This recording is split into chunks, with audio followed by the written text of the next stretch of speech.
John, I don't think you're... Sorry.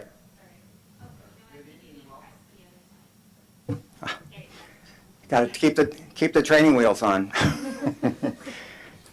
So, welcome and good evening to tonight's special PROS meeting.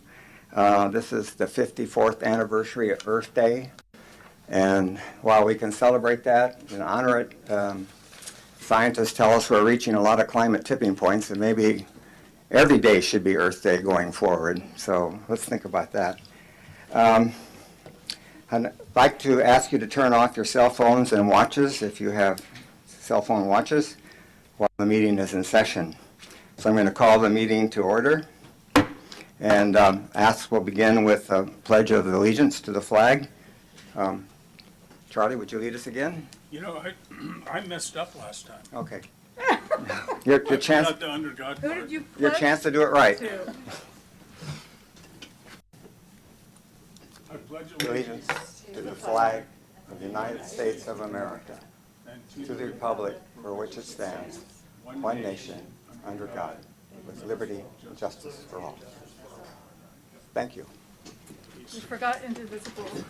Well, it's been a long time since grammar school.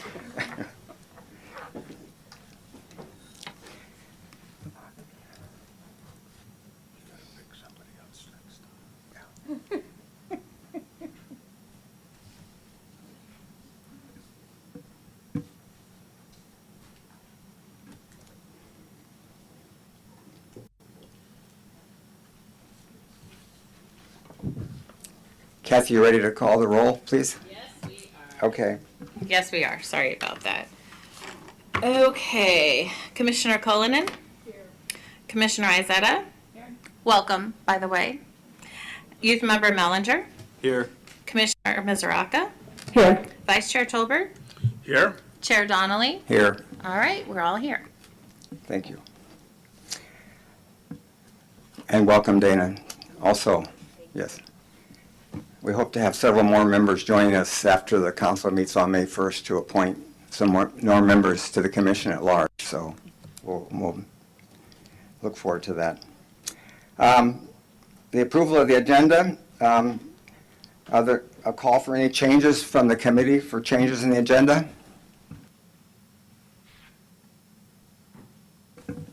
I have one. I think this has come up before, and I'd like to actually suggest that this be going forward with all our commission meetings, since we now have the tree committee, that these tree removal lists, of which we have, I think, 3 tonight, that they be at the beginning of the meeting so that John Meserve, our dedicated volunteer city arborist, doesn't have to sit through the entire agenda to get to the tree removal requests.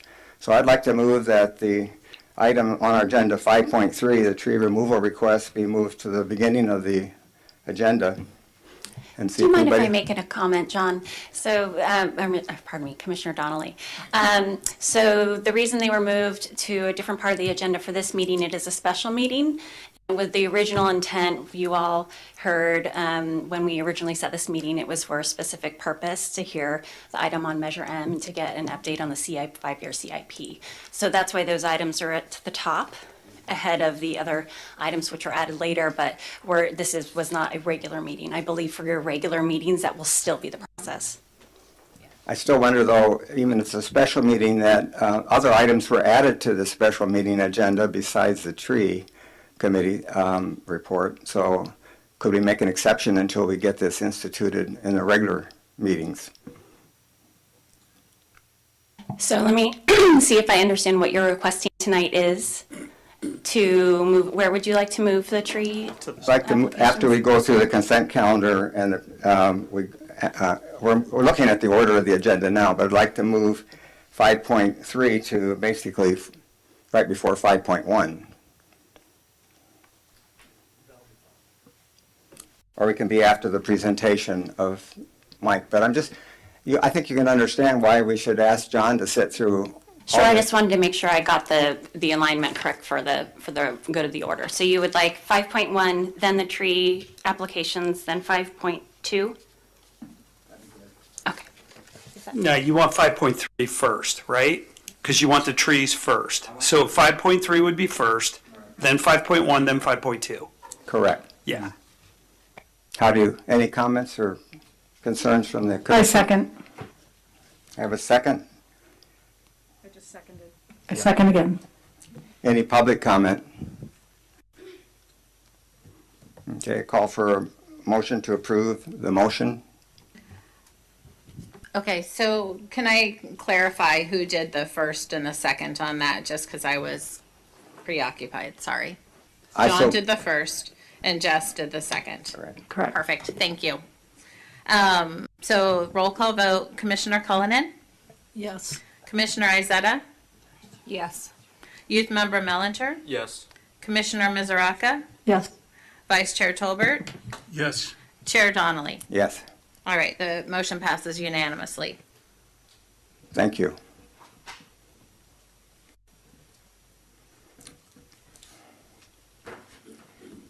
So we need a motion to approve the agenda then, at this point, as so reordered? Sure. I'm not exactly sure, but I think that may have done it, but we can do approval of agenda as well. Okay, so move the approval of the agenda? Second. Okay, and the roll call vote would be Commissioner Cullinan, Yes. Commissioner Izetta, Yes. Youth Member Mellinger, Yes. Commissioner Mizuraka, Yes. Vice Chair Tolbert, Yes. Chair Donnelly. Yes. The motion carries unanimously. Thank you. Next on the agenda is comments from the public. I'm to read this announcement. At this time, members of the public may comment on any item not appearing on the agenda. It is recommended that you keep comments to 3 minutes or less.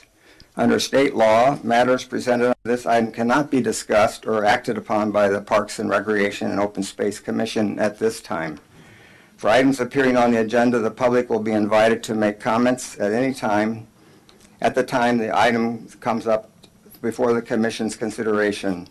Upon being acknowledged by the chair, please step to the podium and speak into the microphone. Begin by stating and spelling your name. Do we have a public comment? Seeing none?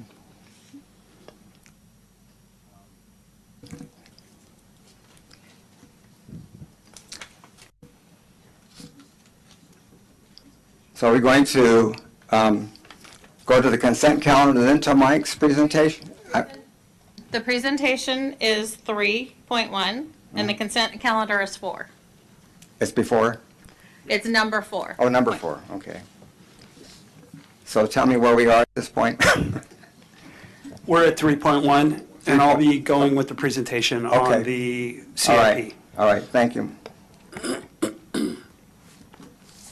Okay, so tonight, we have gone through the CIP presentation with a couple of the commissioners at different dates, but just in case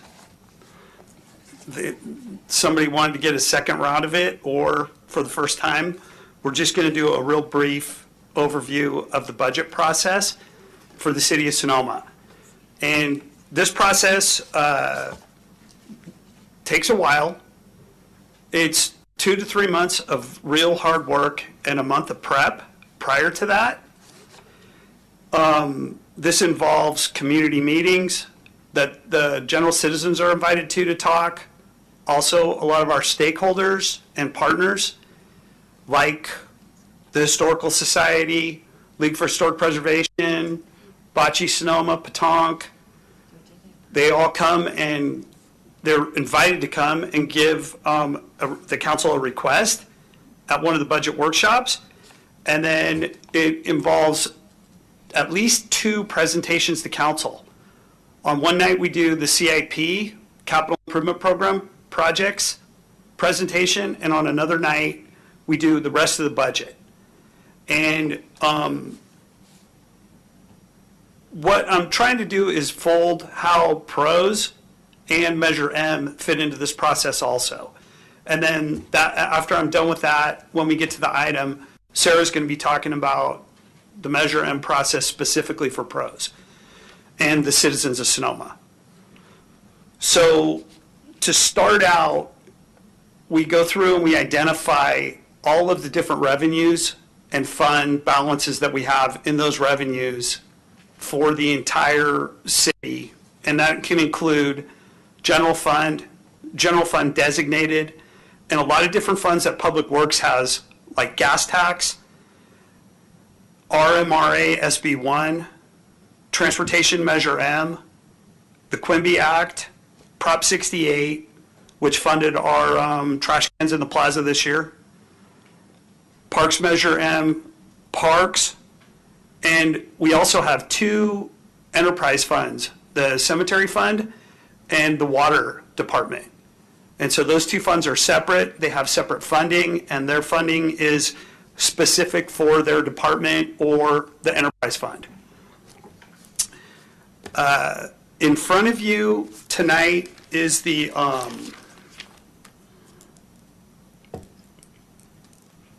this is the 5-year capital improvement program project funding.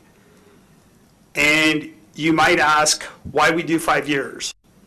And the answer is we do 5 years because it takes 5 years to get some of these, a minimum 5 years, to get some of these projects funded and planned, acquire the right-of-way, go through all the different permitting requirements that are required, and build the project after you get it designed. And so there's a list of the different projects. They're divided by their different category. The first category in purple is building and facility. The second, creeks and drainage. The third, parks. The fourth, transportation. And the fifth, water. And these are the CAP projects that Public Works worked on this year and we're going to be working on in following years. The fiscal year for the city is 7/1 to June 30th the following year. So it's not a calendar year process, it's a fiscal year process. It starts on July 1st, and all the work that we're doing right now is for the fiscal year 24-25 budget, which will start this July 1st. And we're currently in 23-24.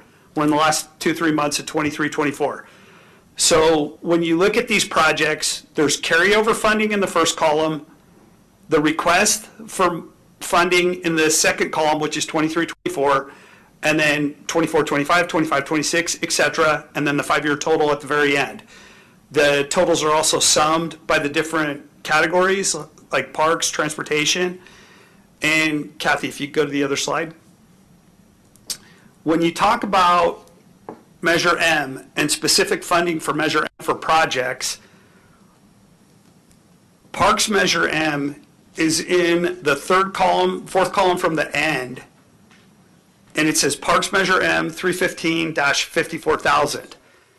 And then as you go down through the different projects that were on the previous, most of them are on the previous page, not all of them, but as you go down through the different projects, when you get to the park section, which is under the green, that's where you see the different money from Measure M that was put into the different CAP projects for fiscal year 23-24.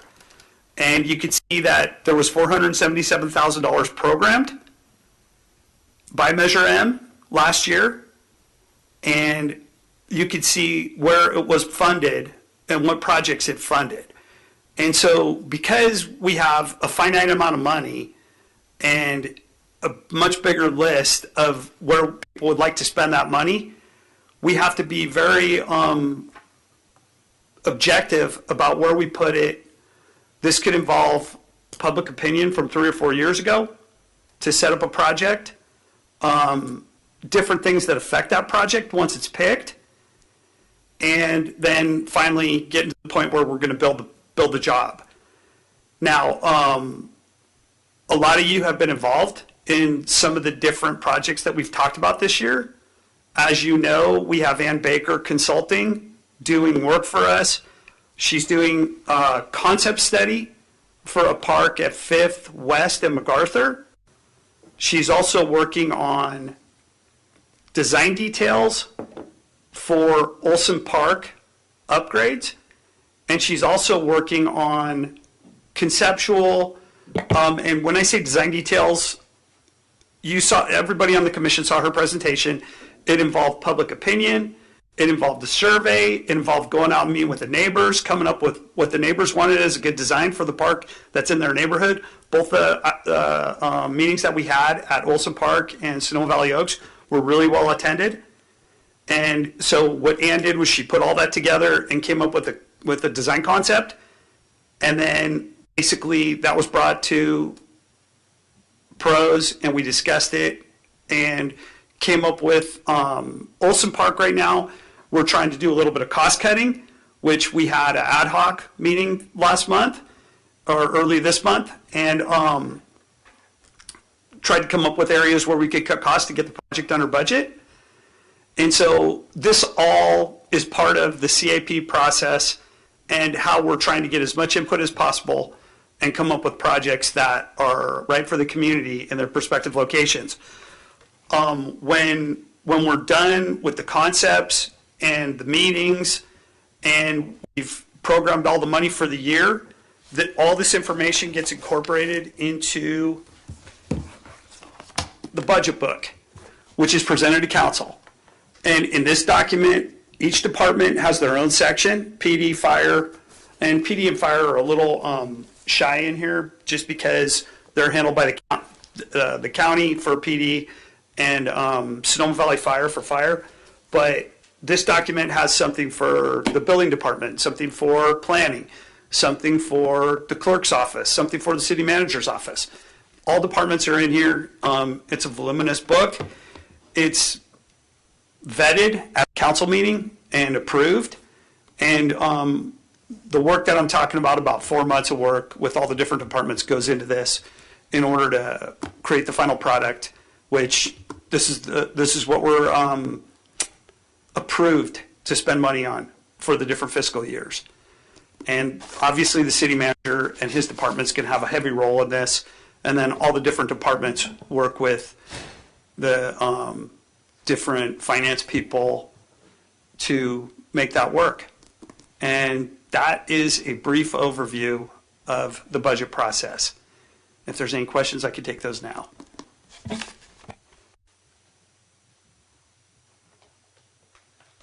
You're not expected to be budget experts by the end of that by any means. Yeah, I have a question. In the table for the 5 years, the $200,000 for the Depot Park enhancement is carryover. So when we get to the next year, is that carryover from a previous budget that's already been approved? Yeah, it'll be carryover Okay. again. Okay, so the only new part is what's in the, for example, the Fifth Street West, you're asking for $25,000 out of the capital budget. Is that correct? Yes, that's correct. And everything that's on that second column, which was up a second ago, that goes by the different funds, everything that's on that sheet is non-carryover. Okay, Yeah. okay. Thank you. Any other questions? Comments? Do we ask for comments on a presentation? Sure. Anybody have a comment? I had a question. On the project total on the second page, is that the anticipated cost of the total project, or is that what the funds we have allocated with carryover and Parks Measure M totaling? On the sheet that's currently on the screen, Yeah. that is not total project. Okay. Yeah, that would be designated for one fiscal year Okay. project cost. And that could vary. That could be conceptual study, it could Yeah. be design, it could be construction and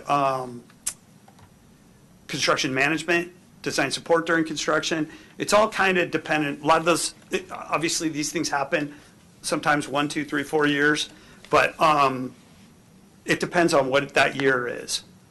Yeah.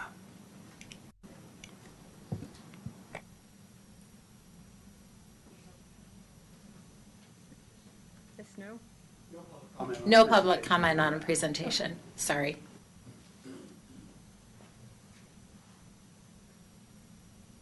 Any other comments? Well, thank you for the presentation. We're all learning to get up to speed with you on this, and there's a lot of homework still. Thank you, Mike. Okay. Now we're ready for the consent calendar. All items listed on the consent calendar are considered to be routine and will be acted upon by a single motion.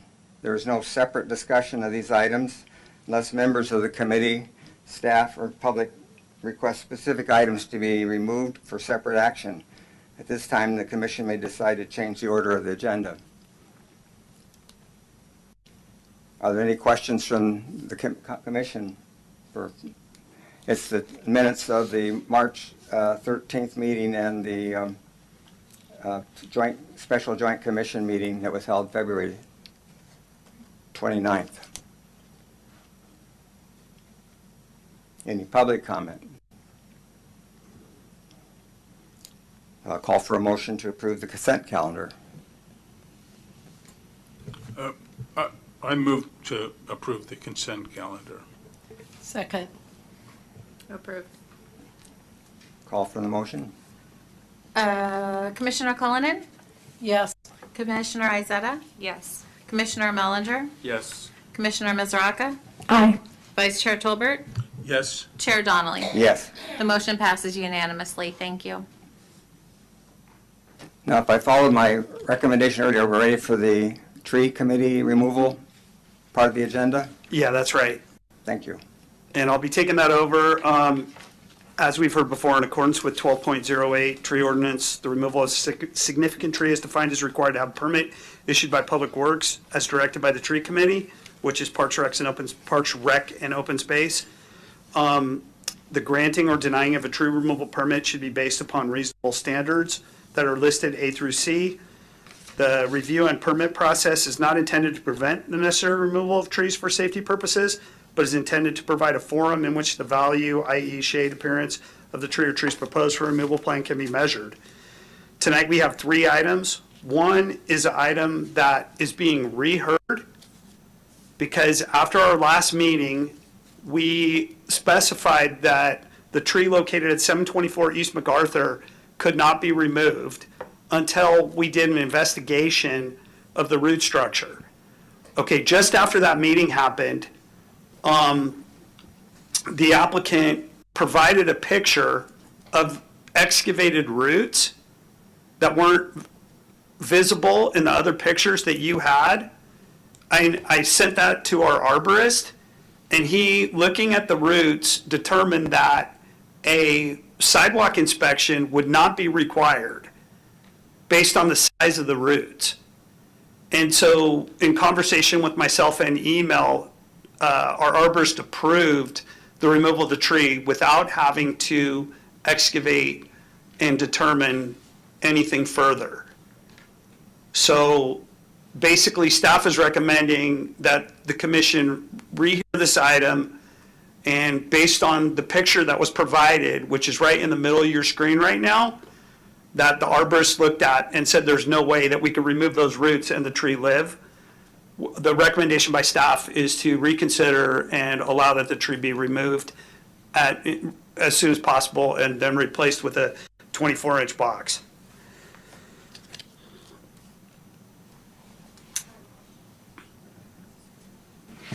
Thank you. We talked before about 15-gallon trees being preferable. Is there any reason we can't switch to 15-gallon trees tonight? And That'll be going fine. forward? If that's a recommendation of the commission, that'll be fine. Okay, everybody remember why? Okay, it was because the 15-gallon trees are young, correct me if I'm wrong, are younger, and they don't have the sort of like the root memory of the box, and they tend to grow, they're healthier, and they grow faster. I don't agree with that. Jess, that was at the ad hoc when we were working with Ann on Depot Park. I think it depends on the quality of the tree, whether it's in a 15 or a 24. One advantage to the 24-inch box is that it's less easily vandalized. 15 gallons are kind of wimpy trees. Often they won't stand up on their own. They have to be staked. So they're easy to snap off. They're easy for the kids to hang on. So I tend to be more of a believer in the 24-inch box just because it's more of a substantial tree. And the trees that are planted should be inspected somehow to make sure that they don't have the circling or girdling roots, whether they're in 15s or 24s. It happens either place. Okay, so generally speaking, you feel good about, in general, the 24-inch? Yes. And then the other thing I just want to review is the tree ordinance requires, I mean, I can bring it up, the tree ordinance requires a certain number of trees based on the diameter of the tree removed. Correct me if I'm wrong. I can bring it up. I'm just wondering if we're following the I'm not ordinance. familiar with that. That's my comment, anyway. Any public comment on this tree at 724 East MacArthur? I'm the owner of 724 East MacArthur.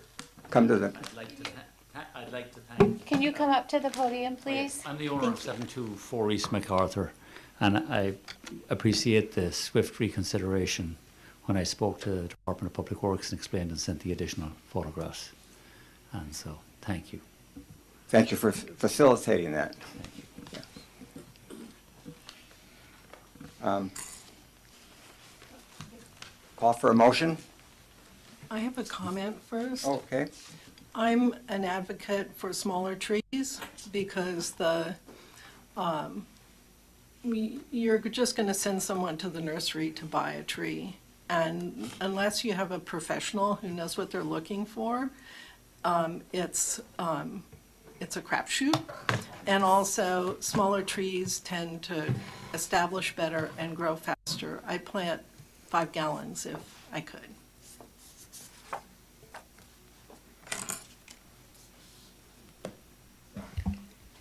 So I think if that's the direction that you want to go, I would, and I can't recall what the detail shows, then they should be staked. Staked and tied up, three stakes for a little more protection from the vandalism that I'm concerned with. So yeah, if you want to go in that direction, just add some extra protection through staking. Yes. Okay, I'll make a comment on the tree protection because there's.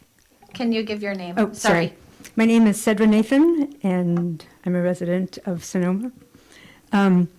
I'm also a member of the Relief Network throughout, which is a state of California network for advocating for trees, I guess you could say. And they have a protocol for also for smaller trees, 5 and 15 gallons. They also stake them, and vandalism is one of the major concerns for them as well. And they put wire around them that is part of that staking because vandalism is one of the 3 top issues for trees, and small trees do grow faster, and they have to deal with vandalism. So both those things are true. Okay, that's it. Any additional comments? Yeah, the comment I have is it currently a city ordinance of what's replacing what's removed? To find it online, the tree ordinance. We've talked about it before. Do you have your binder? It's in the binder. Thank you, Dana. Because if it's currently an ordinance, I don't believe we have the authority to change it. In the past, we've used 15 or 24-inch box, depending, so I'm not sure. There's language about diameter, and then depending on the diameter, I believe it could be multiple trees that are required.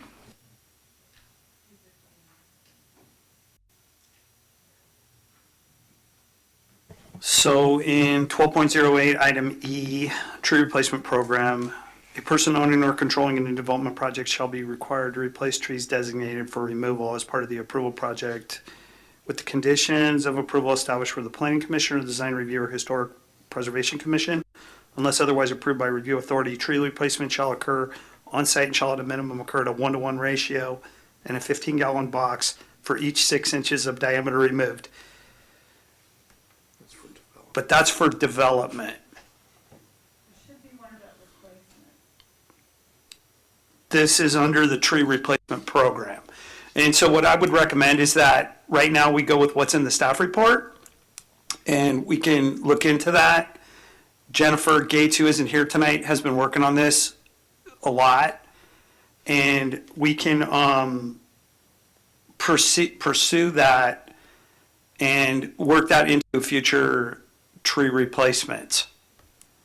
But in order to just expedite and get this moving so that we can get onto our next agenda item, I'd rather not do research of the municipal code tonight.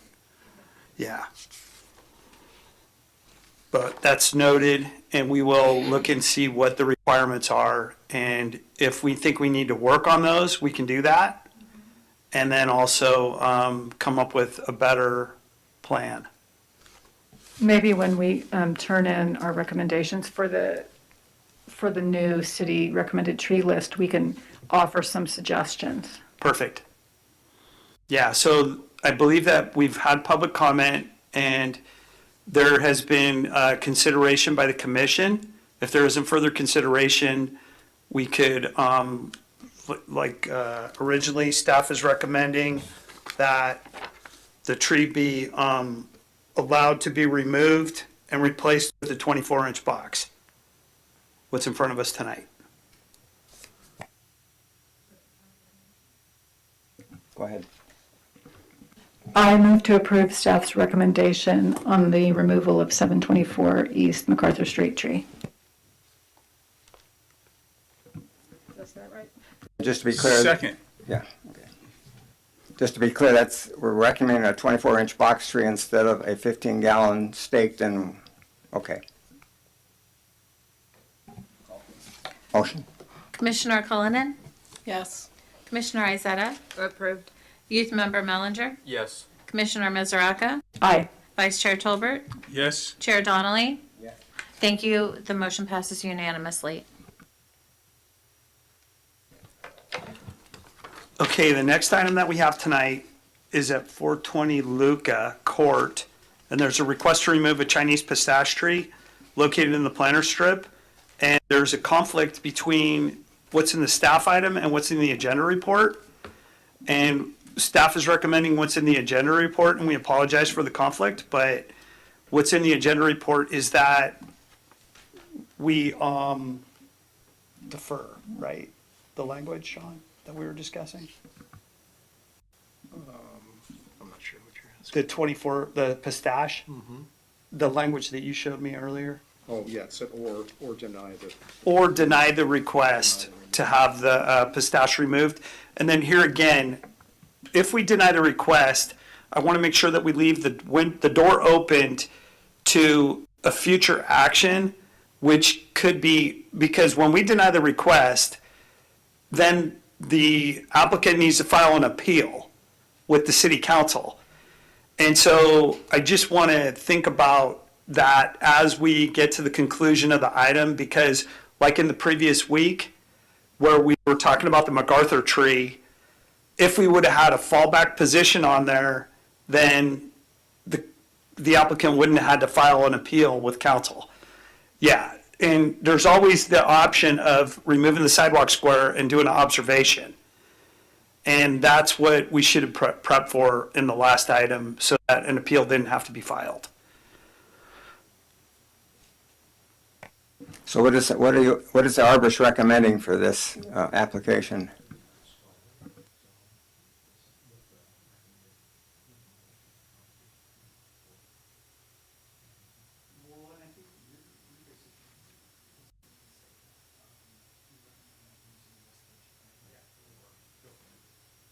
So I think this is another case where we'd like to try to save the tree, not take the easy way out. There's not very much sidewalk damage, and it doesn't look like there's very much root growth. So my recommendation would be to have the applicant lift the concrete on both sides of the tree, do an investigation, observation to see if the roots can be safely pruned, and then make a decision based on that. So moved. Do we have a second? Second. Are you going to ask for public comment and give the commission a chance to discuss the item after you hear public comment? So let's go to public comment and then back to the commission before we have a roll call. Any public comment? Okay, commissioners? Any further comment or clarification?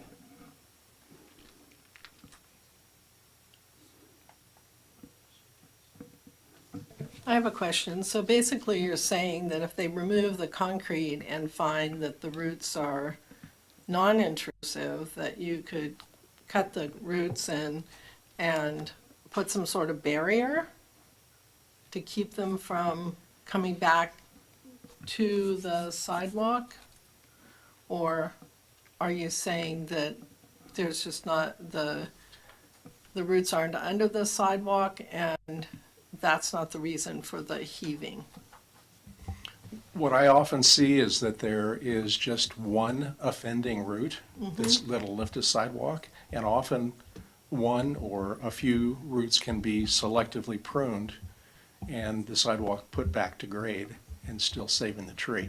Doesn't take all the roots out, doesn't prevent future damage from other roots, but would allow preservation of that tree for a longer time. Okay. Yeah, and I think getting back to my point, the best thing to do here would be to deny, if the commission wants to do it, deny the removal permit, and then based on the sidewalk being lifted and removed out of the way, the arborist is going to see one of two things. If there's an offending root there, then it can be removed and the tree remain, or based on the arborist's decision, the offending root is not going to be able to be removed, in which case the arborist will authorize the removal of the tree, and we don't have to do an appeal to get back to where we currently were with MacArthur 20 minutes ago. Yeah.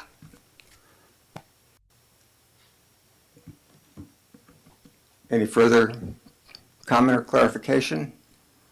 So we repeat the motion as we have it now?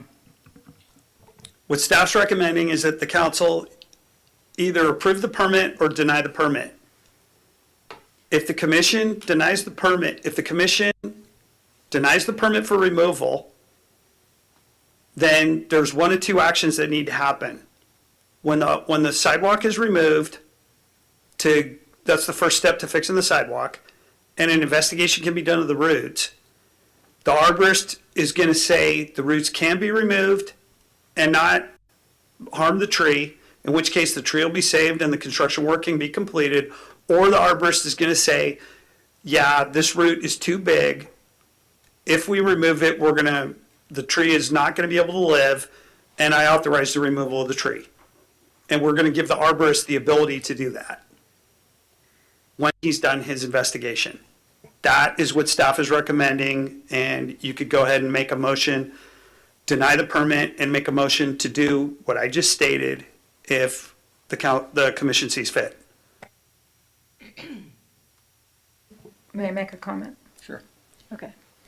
I'm just reading this letter that was written last August by Mike Paganini.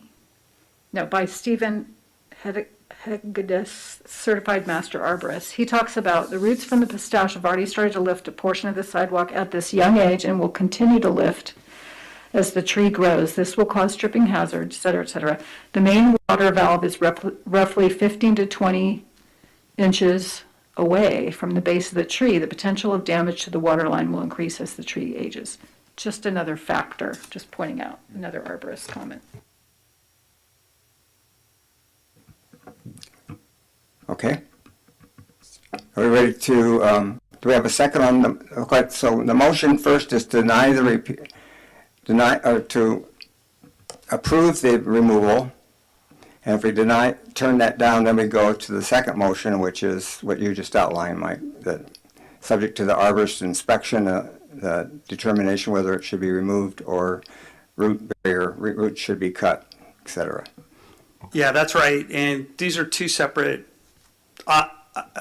pathways that the commission can take. One is for deny, the other is for approve. Okay. Yeah. So I guess we need a motion, one way or the other, from somebody. I can do that. Oh, I move to approve staff's recommendation to deny the removal of the tree at 420 Lucca. I'll second that. Yeah, and just to clarify, that will be with the criteria that staff stated.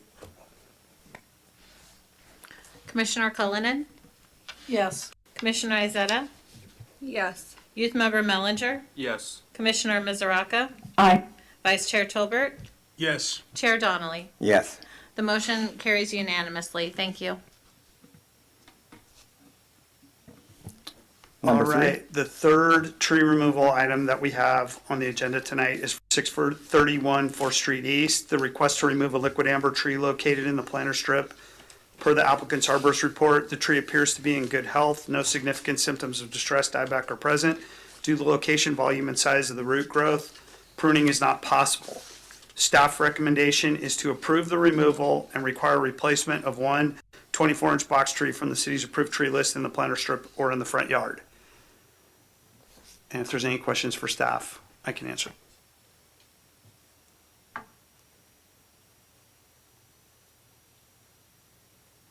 Hearing none. Hearing none. Any public comment?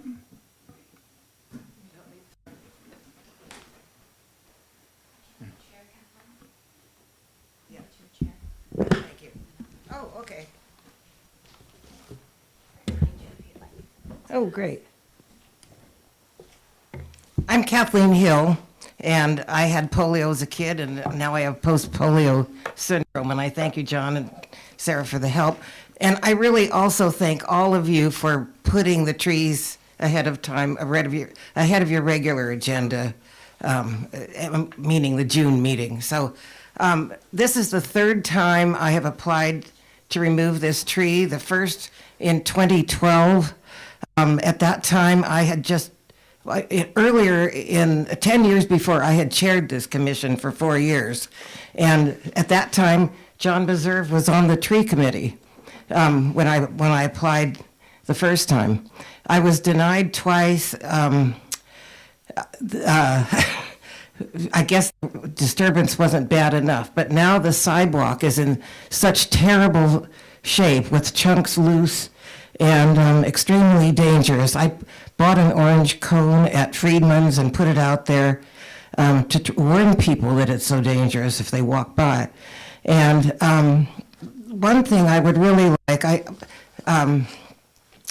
think it's Matt Betts. Is that somebody in Public Works? Matt something? No, I don't know of anybody in Public Works. Okay, so Ron Church of Cement, I thought that was the name he said that he brought by to look at the cement that needed to be done. And then, so between Dave Church to remove the tree, Ron Church to do the cement, and an asphalt person Ron Church contacted, their estimates add up to just under $20,000. And I'm hoping that somebody from Public Works could come by and take a look at the asphalt replacement need, because I think it's slightly overstated by the asphalt person. Is that possible? Wonderful.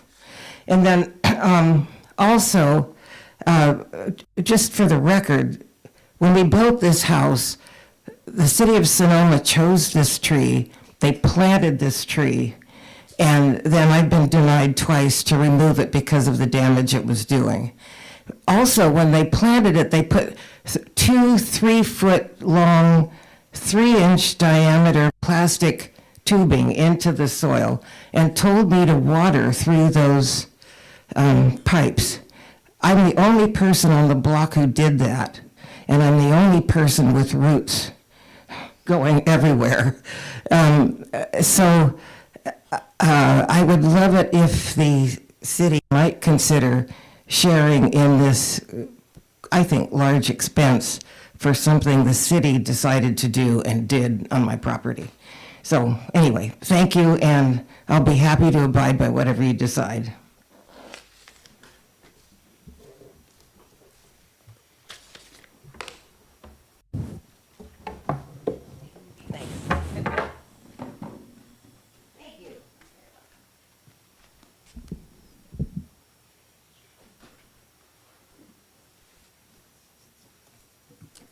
What is the arborist recommendation for this? I'm waiting for somebody to ask why we're not doing sidewalk removal and further review on this tree. And since you're not going to ask that, I'm going to tell you. I hope you all saw the tree. It's just a mass of roots everywhere. I don't think there's the slightest chance that we could pull up the sidewalk and prune roots in any way to save that tree. It's just too significant. That's my answer to my own question. Thank you.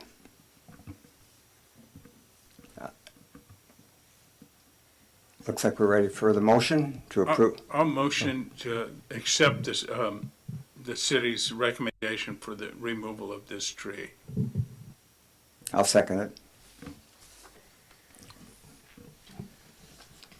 Commissioner Cullinan, Yes. Commissioner Izetta, Yes. Youth Member Mellinger, Yes. Commissioner Mizaralka, Aye. Vice Chair Tolbert, Yes. Chair Donnelly. Yes. Thank you. The motion passes unanimously. Thank you, Kathleen. Thank you.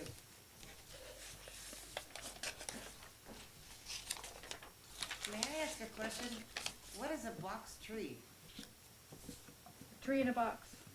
Oh, it comes in a box. Okay, thank you.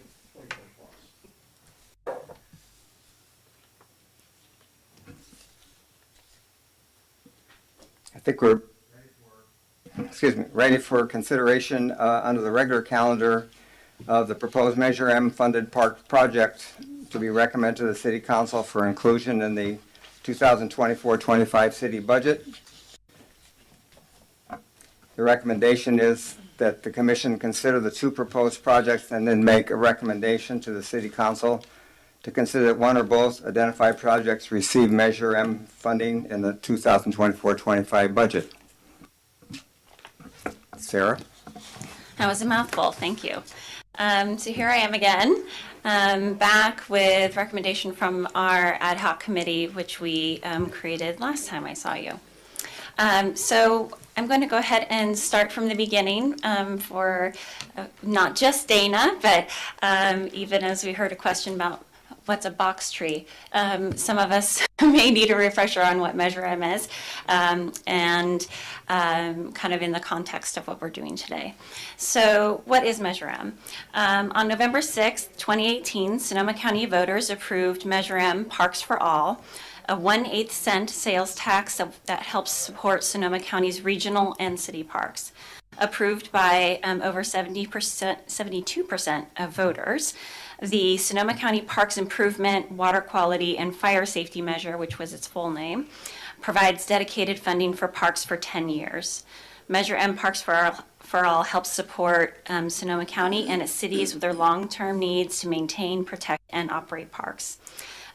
Initial projections, those of course have changed. We're now a few years in, but the initial projections were that the tax was to generate about $11.5 million annually, with an estimated $7.6 million a year going to the regional parks and $3.8 million divided among the 9 cities based on the percentage of population. The county has a countywide expenditure plan, which is available on the website. I have links in here that, and some various things. We have a web page on our site as well that has Measure M information with links to this information.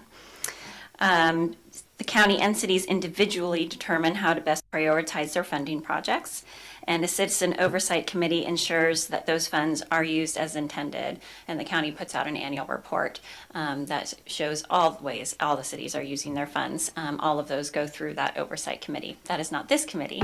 It is a county-wide committee.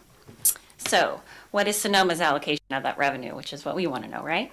As one of the smallest cities in Sonoma County with just over 3% of the countywide population, Sonoma was initially estimated to receive $118,000 per year and a total of $1.19 million over 10 years. So an important but relatively small percentage of our overall budget that we have for the city, but an important one. How the funds may be used.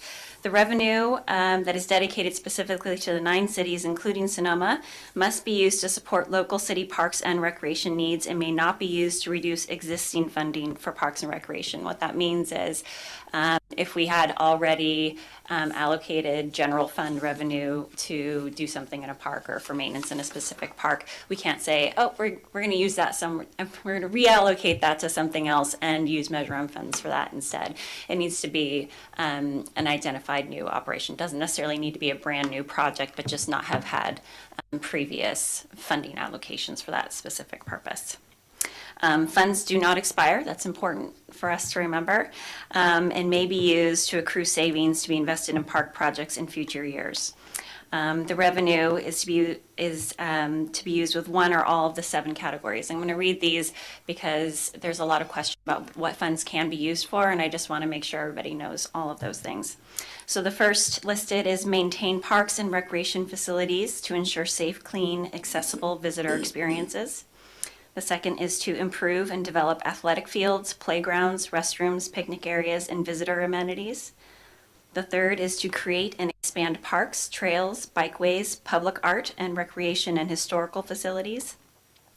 The fourth is to plan and develop bike paths and trails with connections to schools, community spaces, and regional trails. The fifth is to provide recreation, education, and health programs for the community. The sixth is to decrease future fire risk, fuel loads, and invasive plants on city-owned open space parks. And the seventh is to improve trails along waterways to benefit fish, wildlife habitat, and water quality. So that's a pretty expansive list there. Thank you. So what are we doing here today? We are developed, I'm going to give you a little overview of this year's 2024, specifically the Measure M project consideration process. This year for many reasons, but to increase transparency and establish a process that incorporates more public input into determining how Measure M tax dollars are allocated. The city is following this 5-step process. It's based on original process recommendation by the Sonoma Valley Parks and Recreation Task Force, which was a task force created before this body was formed that was looking at all sorts of things, but certainly Measure M was of particular interest to them as well.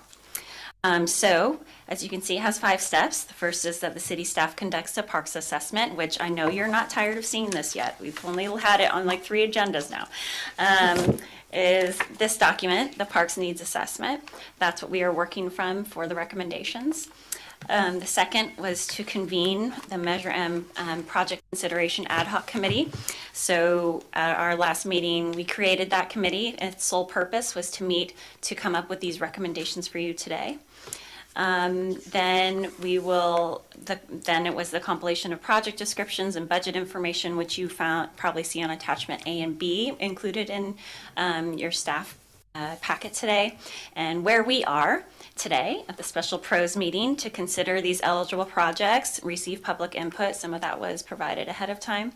And then this body will make a recommendation for council consideration as they go through their budget process. So this will then go through the council, who will then approve, hopefully, your recommendations.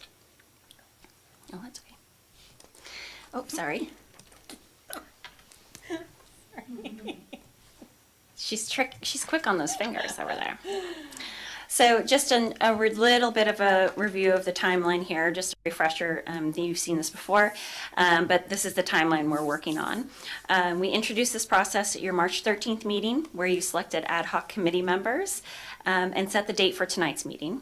The recommendation from this body will be considered by council during the budget process. You will see 2 to be announced dates there, so stay tuned. In May, council will have study sessions two of them, one for general fund and one specifically for public works and the CIP budget. So once if any recommendations that come from this commission will be brought into those discussions as well. And then the council is set to approve that budget in June, or adopt that budget is how we refer to that. So as you heard a little bit earlier with Mike's overview of the 5-year CIP, these are the various projects that were allocated funds just this last year, to just give you an idea. So the projects this year that were included were the Olson Park Improvement Project. This last year, there were $50,000 programmed in this last budget. The Sonoma Valley Oaks Enhancement Project, $72,000 were programmed, and the fire mitigation on Overlook Trail and Montini Space, $35,000 were programmed. If you're looking at past budgets, like I was, and you're curious, you can find information about this particular fund and where things were allocated in the Special Revenue Funds Sonoma County Parks Improvement, Water Quality, and Fire Safety General Ledger Fund 315. I know you all got that. Which I can send you the full name of that at another time, also known as Measure M. So that's when you're reading through budgets, I'm sure you all do in your spare time, that is where you will find it.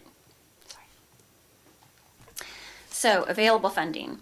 What you're looking at there on this slide is the annual report from Sonoma County Regional Parks. It's a little outdated. They have not released their annual report for this fiscal year. So we're looking at some not quite up-to-date funds on that, but I wanted to make sure that you saw that and maybe you took a peek at kind of what other cities have and how much they are using. So they have, again, not released the report for this fiscal year, and I don't have an exact balance, but I did do some investigation, and at the beginning of this year, the balance was $364,854, of which we had, I think, just over $157,000 programmed. So that would leave, generally a balance of 213 plus. And then in addition, as we have noted there, we are expecting to see $163,097 next year. Again, that's projections. That's from the regional parks. We don't have that specific yet. We are hoping to get finalized numbers soon. So that is, in general, the combination of those two, what we would be looking at for a balance of next year, which is a little over $375,000 potentially to program. So just a reminder again, funds do not expire, as you can see, because we can have a budget. They can be reserved for future use, meaning that the city is not obligated to allocate or spend all or any portion of the annual funding in a given year, just for information. Can you fund the same project the following year? Say like Sonoma Oaks doesn't have enough to complete that project. Could 24-25 then take some of the funding and add it to the 72 they had from the year prior? Yes, that's a good point, and also one that I would make somewhere in here. I know I have noted, but it is important to note and good to note that the projects that were considered this go around, where they were absent the items that we have already on the books. So things like Olson Park, Sonoma Valley Oaks, and some other things that we aren't just going to stop funding them because we have some new ideas and new initiatives that we would like to complete. So those will be budgeted moving forward. So the allocation will potentially go to multiple projects, not just the ones that if you decide to recommend anything tonight, that there will be a budget process that considers all of the things ongoing to complete those projects in addition to the new ones. Did that answer your question? Perfect, thank you. Could a couple questions too, Sarah? Our proposed commission is only advising the council on Measure M money for Parks and Recreation. Is that correct? Because when I look at this table for the 5-year, it shows funding for parks coming from the general fund, from the Quimby Act, and Measure M. So trying to wrap myself around how do we advise the council if we're only looking at 1/3 of the pie? Yeah, and that is part of why the projects, and I'll get into that a little bit too, but part of the reason why the ad hoc considered the projects that they were considering. So part of the strategy here, there is obviously a strategy. Measure M funds alone maybe don't go as far as if they were combined with other potential sources of revenue.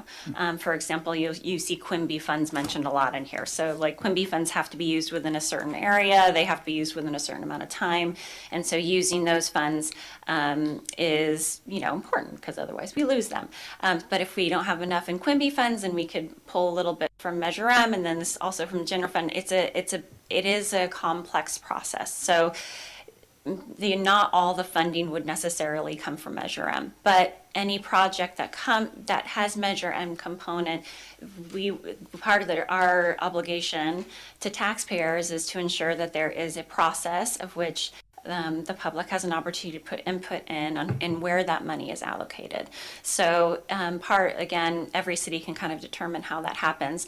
I think because we have a relatively small percentage of those funds, they maybe don't go as far as, other communities that have millions of dollars, for example, to work with. It's a different calculus, but we need to think strategically in ours, which is why the ad hoc was given projects that already have some of that thinking and other maybe revenue sources in mind, so that we're not starting from scratch and picking something out of the blue. That there is some thinking, and also are part of kind of the council goals that we look at in general and hope to drive the ship. I want to say also that I really appreciate your helping us move this process of community engagement forward, and it's a good start, and I really appreciate it. My second question is, back to the more general question, we're the Parks and Recreation Open Space Commission, and we've had a Parks Needs Assessment, but do we have a Recreation Needs Assessment? So we can begin to think about Measure M funding for recreation programs, not just parks. Yeah, that's absolutely something that came up. And let me just, while I'm going around, I'm trying to think where it comes in here, so I don't want to get too out of order. But yes, it is worth noting that the Parks Needs Assessment focused primarily on city-managed parks and facilities. However, there is an important consideration, and this was brought up at the ad hoc committee meeting and has in other realms. A big note here, which I probably feel a little bit like I'm a little bit of a broken record. We don't have a Parks and Rec department, so there isn't an overall structure where all these different factors live. The recreation programming we put in community services. So we have a community services that we contract with third parties to offer our recreational programming. We have a parks department that manages our physical parks. We also have facilities, and then we have an arts commission, which also kind of straddles that line. So recreation program, public art, and cities assets that are managed by other entities, like for example, Sonoma Garden Park is managed by the Ecology Center, would be an example of that, or the Overlook Trail or Montini. There's a number of other smaller other projects. Those also were not in this particular document. So as we move forward, I think it's very clear we see an opportunity to explore how these elements might be incorporated into future assessments. It would definitely enrich our understanding of kind of the community needs and resources. I think that there's clearly a desire to see this done. As you've mentioned, this year kind of marks a significant step in the right direction into creating more comprehensive assessment, but it naturally demands more resources, which we just don't have currently at the city level. So certainly emphasizes city's council interest in establishing a Parks and Rec department. That's not a secret. We've talked about that before, and underscores the importance of providing kind of those enhanced services and processes by which to make sure they're funded. So exploring the potential tax revenue measure is definitely an avenue to that. That's what we talk about a lot. It kind of becomes essential when we start talking about really developing a comprehensive process like that, and taking more comprehensive input and being able to make all these connections that we're hoping to really use the funding or explore how the funding can be used more broadly. But again, this is a relatively small amount of funding, but this would be, I'm talking globally when we talk about parks master plans, and arts community would like a master plan, and all these things that could really help guide us as we're moving forward. I mean, when we're thinking way future. Like we have things to do today, but if you're looking to 5-10 years down the road, that's what's going to really move us to get there. So that's a little bit long-winded, and I hope I got kind of what you were getting at. But it's definitely noted and certainly on our minds as we move That's forward in the helpful. I process. appreciate it. Yeah, no problem. So kind of back to where we are at. The ad hoc committee meeting, just want to give you a brief overview to remind everybody what that was. The Measure M Project Consideration Ad Hoc Committee, which consisted of Commissioners Cullen and Tolbert, thank you very much for doing that, along with city staff and a member of the public, convened on April 1st and April 5th to discuss and assess potential projects eligible for Measure M funding. So a couple of notes on the projects they considered. The projects already underway, this is to your point, Commissioner Izetta, were not included for consideration and may receive additional Measure M funds in this upcoming budget. And our aim in the future will be to provide you with that information. Obviously, you're aware of them, but we didn't have the numbers specifically of what we think those allocations might be for the next year yet today. So the ad hoc determination, drum roll please, the committee identified 2 projects, both of which have been previously identified as council goals, which I don't think we realized when we were discussing them within the committee, but both have been mentioned both in 23-24 and I think as long ago as 1920. But specifically New Park, the new park that was recommended was a council goal noted in 23-24, and Depot Park enhancements, which specifically an exercise station to add to the larger improvement project that is going on there currently. So I won't belabor this. You have the attachments and things. I'm happy to go into more detail, but right before I start on the Depot Park enhancements specifically, because I didn't note it in the documentation. Just want to make you aware that there is a Depot Park improvement project that was allocated Measure M funds. I believe it was in 2021. That is currently in process. So the project that is in process includes, and I'm going to put a whole bunch of things out there because I know there will be questions when we look at Depot Park of other improvements that might be done. So let me tell you what's already in the planning stages and execution stages almost, I think. Exterior painting and new doors with programmable locks for the bathrooms, signage, trail, a bioretention area, that's a planted space that helps draw water down, rainwater down into the ground instead of into the street and then out to the ocean. 2 water bottle filling stations, new waste receptacles, new bike racks, and ADA improvements to the section of the bike path that runs through the park.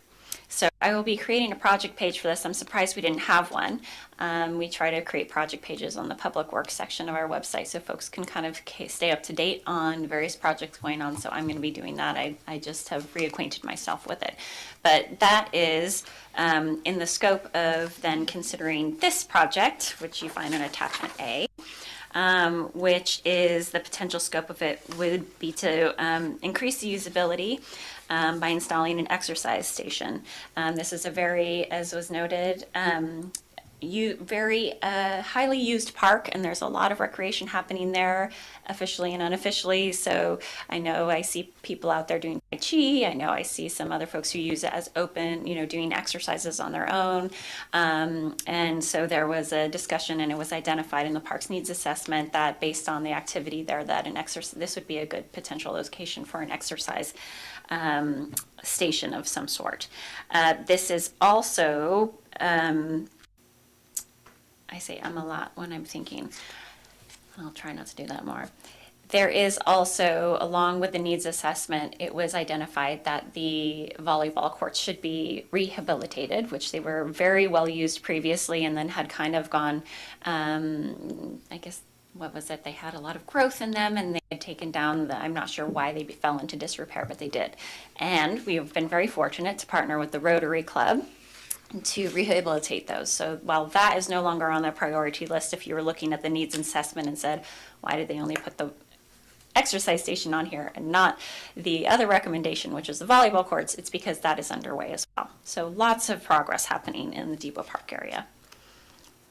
So as you can see, the estimated Measure M fund allocation is $30,000 to $60,000, or pardon me, $50,000 to $75,000 depending on the finalized cost.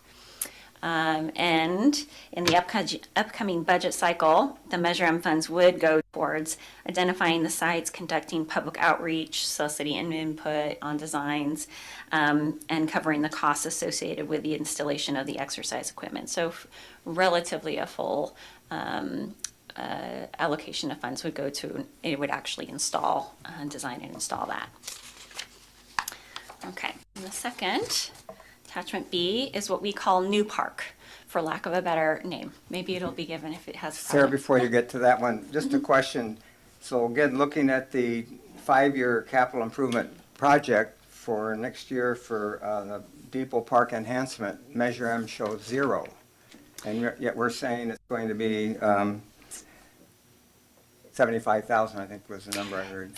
So that is, this is, if you choose to recommend that, this was a recommendation for consideration for this next year.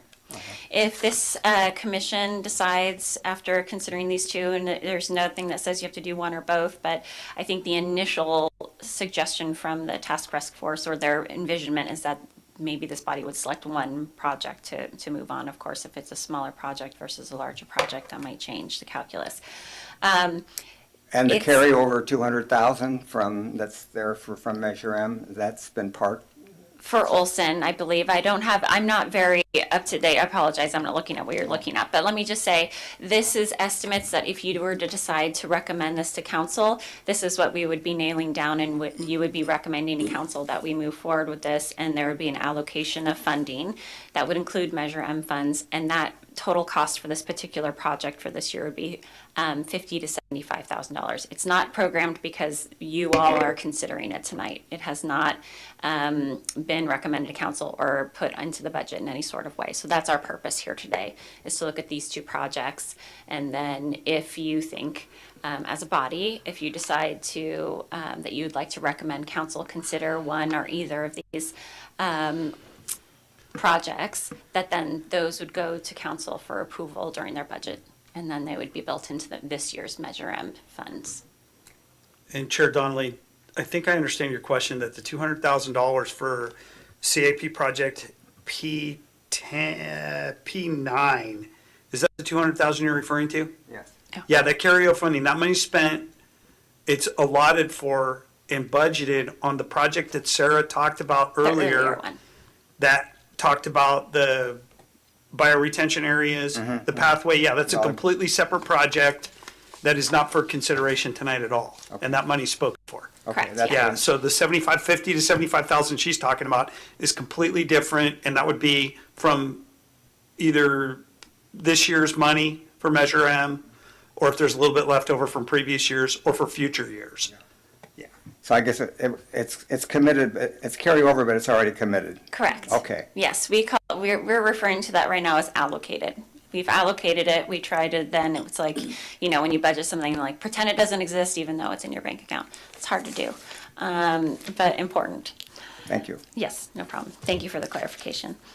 So the second potential project is New Park, which is currently a vacant lot that the city owns at the corner of 5th Street West and West MacArthur.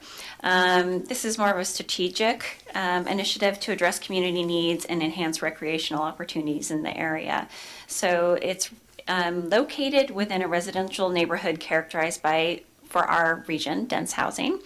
That includes mobile home parks, condos, senior living development nearby, single-family homes, and a couple of newer developments, one that is currently being built. This project entails the initial exploration and potential land uses for the commencement of the design phase. So this is looking at the site, what's possible here, and then once it's determined what could be used in the scope, and talking with the community about aligning those needs and preferences with the community surrounding it. This site's history has as an equipment staging area. For those of you who have noticed that when we've done various projects, that is typically used for where the heavy machinery and materials are kept, and that's a lot of anecdotal or feedback that the city has received from the community is we're glad that it's being used, but maybe we could use it for something that's more recreational and for the public versus a staging ground. So if it's determined by this body to do so, the current budget includes a $25,000 allocation of QIMB funds. Those are those funds I was talking about that come from new development. That is available for examining park possibilities. The estimated Measure M funding allocation for the design phase of the new park ranges from $100,000 to $250,000. That's a big range, we know that. This would be something, again, any of these things, if it needed to carry over to another year as we are working through the budget system, that's something that can be done. This preliminary estimate accounts for comprehensive design, including public input sessions, feasibility studies, conceptual design development, and preliminary cost estimation. So it does not include the installation of the park, just the exploratory phase, to be clear there. And as you can see, one of the reasons, and I wanted to pull that map out specifically, this is from the Parks Needs Assessment, which you are all likely familiar with, is why this site was identified as potential for a new park. So the primary reason for that is when you look at the city, as our team did when they were doing the parks assessments, they drew a quarter-mile radius circles around where all of our parks in the city are, all of our public parks. There was a very specific gap, as you can see noted in the red circle, of not having a public park within a quarter mile of that vicinity. So it aligns that it's a city-owned lot that I believe was not able to be used for other purposes like housing. I think that was discussed at some other point, and is a potential option for if we wanted to expand the park services that we have in that area. This is an opportunity to do that. Okay, so just some additional notes. I wanted to mention that the ad hoc committee recognized that the surrounding the neighborhoods have really looked at rehabilitating that site. I didn't mention that. So next steps. You are, of course, we'll go through questions and public comment, but if you can recommend projects, then make a let me start that over. We're going to consider the projects, and if you decide to recommend them to City Council, you can recommend one or both of the identified to receive Measure M funds in the 24-25 budget.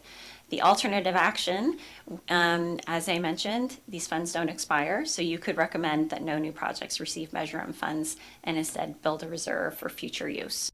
Those are the potential actions. And in the next steps, if the projects are recommended, they will be presented to council for consideration through their budget process. And if council approves, each project would then go through a planning and public input process similar to what we've done with Olson Park and Sonoma Valley Oaks. So they would go through additional feedback for the specific project. We're not looking at the details of that, just the allocation of funds to be able to go through that process. And before opening to comments from the commission, I would like to give members of the Measure M Project Consideration Ad Hoc Committee an opportunity to add comments or insight if they so desire. Not a requirement, but just wanted to make sure that I recognize both of you if you would like to add anything. I would like to add that we spent about an hour and a half discussing all the financial implications of all the parks that were available. Correct me if I'm wrong, Olson Park wasn't on that because the funding stream is already established? Because we have a commitment to that project, and we will not stop moving forward with that project. So we didn't put it on for consideration because we consider that in an ongoing project, yes. And the two projects that we considered is in Depot Park will actually get something from the money that's immediate, and then the Fifth Street West Park is something that would initiate work on it. So I think that they were two positives. All three of us agreed immediately separately on these after our discussion. So, Charlie, if you have anything else? Yeah, the only thing I would add, to my understanding, is the new park at Fifth and MacArthur. There's $25,000 of Quimby funds that if we don't do anything, they're limited by how close they are. So it just makes sense to not leave that money on the table, as it were. So to me, that, as Patricia said, that's a high priority. And then as far as the depot, I thought we left it that it didn't have to specifically be exercise equipment. It could be park enhancements. Yes, so in the needs assessment, the specific allocation was for an exercise station. That can be, it's at the commission's discretion if they would like to. But I also wanted to make sure, because we didn't go into detail about what the Depot Park improvements were already and planned for that at the time. So I think there were some of those potential items were addressed in the Depot Park improvement, but that certainly could be something that you discussed. Thank you for bringing it up. Quick question. What's the acreage of the new park lot? That would be a Mike question. Or new park, this street. It's .53 for the new park, the acreage. So it's a half acre.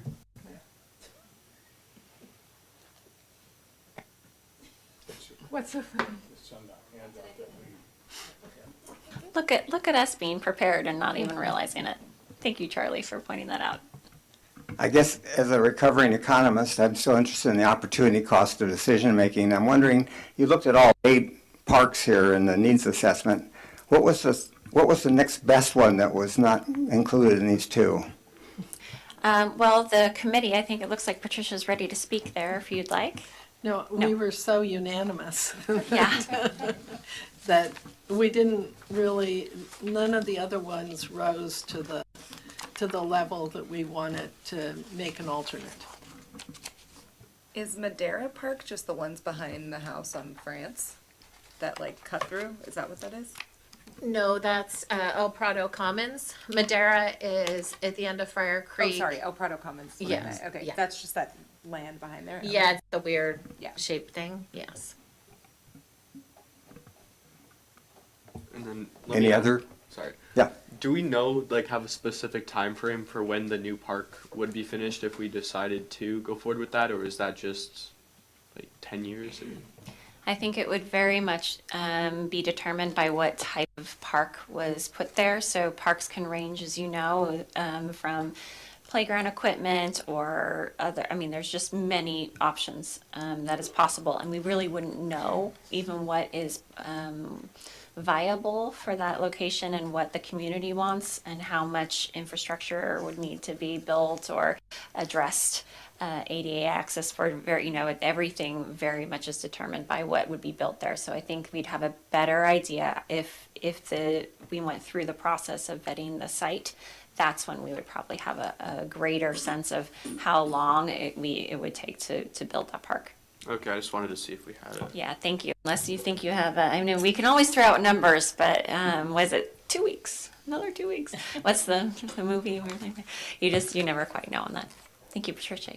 Was there another comment also that there was a potential for expanding the park?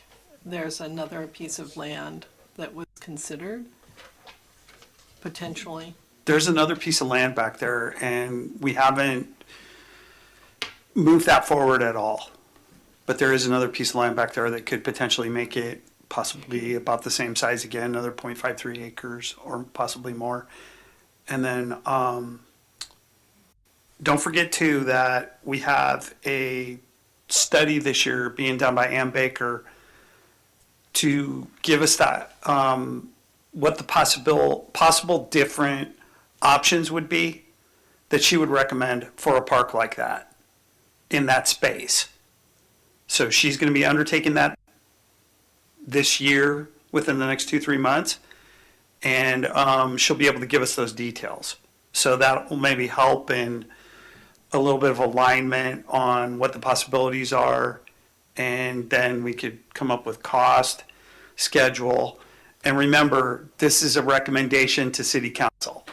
Yeah, so that's where we stand. I know you mentioned earlier that you park heavy equipment there. Have you guys established a new location for where you would be parking that in another neighborhood, or? No, and that's with our CAP projects.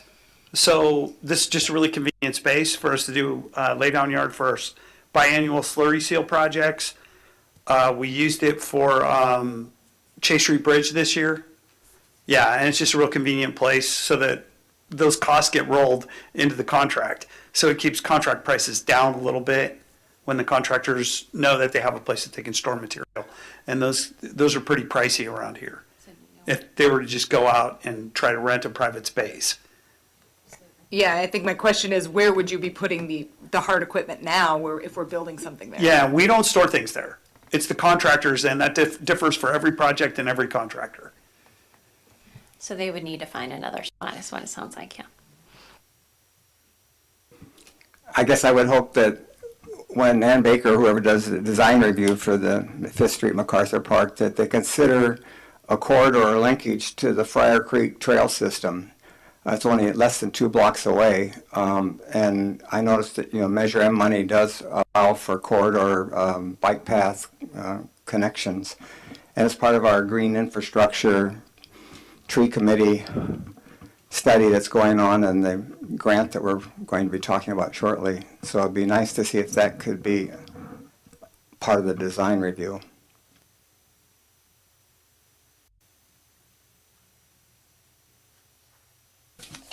Anything?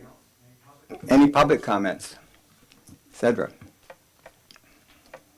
I am just kind of curious about the analysis of where there's no parks, and I'm hoping that it's I guess, a comment and a question, because there's having looked at the same area, there's a Raldi Park that's there, that's on city land, I thought. So I was wondering how the analysis and the consideration of that was evaluated in this project, because that's a very important corridor connection linkage from the Friars Creek Trail.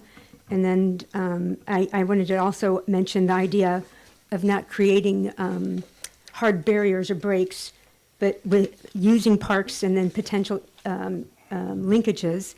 And when I heard the 6 areas that you could put funding in, pathways, greenways, bicycle paths, all those things are like mini parks or green paths, and I thought those are the most heavily used areas in terms of what you were saying earlier, what's the recreation needs. Linkages on our existing infrastructure and the high use there are really important infrastructure needs. So I just wanted to make a comment on that. Thank you.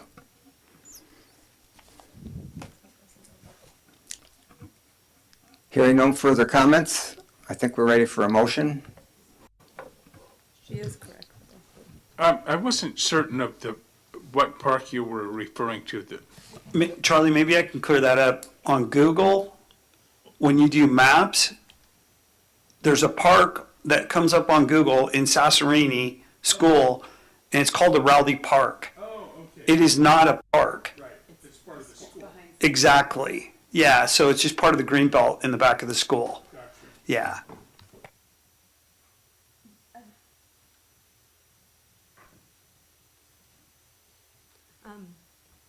Just another, I guess, point of, it's, that is not it was, if I understood correctly, that was land that was donated to the city as park. No, that's not true? It's part of the school district. Okay. Oh, Are you 100% sure of that? It's not listed on, we don't maintain that park at all. It's not listed on us, and it's on the school property. Yeah, okay. We've looked into that a little bit, and it hasn't been a detailed look, but we don't maintain anything over there, nor do we have records that show we own anything. But we haven't done an extensive search of that. Right, I don't think you maintain it. I think it's been kind of, you know, I think we But I probably thought it should was look into it a little bit more, but I donated do at know one it came time. up recently in the last couple of years because there was a question about what that could be used for. And so there was a presumption that it was a city's property, and I think that was, everybody thought that was the case, and I think we were all surprised to find out maybe that it wasn't. But I need to double check my thinking there. And that was one of the reasons it wasn't included on here. I think we learned some things through one of the processes when they were looking at consolidating the schools that came up. So I need to refresh my memory. So we'll get that information back to you. Yeah, I wasn't here when the parks assessment was done, but I believe they looked into that at the time of the parks assessment. And like Sarah said, we'll get back to you.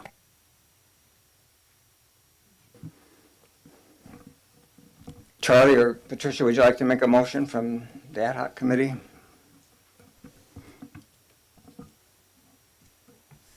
I make a motion that we recommend to City Council the two items, the enhancement of Depot Park and the Fifth Street West Park for funding from Measure M. Second? Commissioner Cullinan, Yes? Commissioner Izetta, Yes. Youth Member Mellinger, Yes. Commissioner Mizuraka, Vice Chair Tolbert, Yes? and Chair Donnelly. Yes. Thank you. The motion passes unanimously.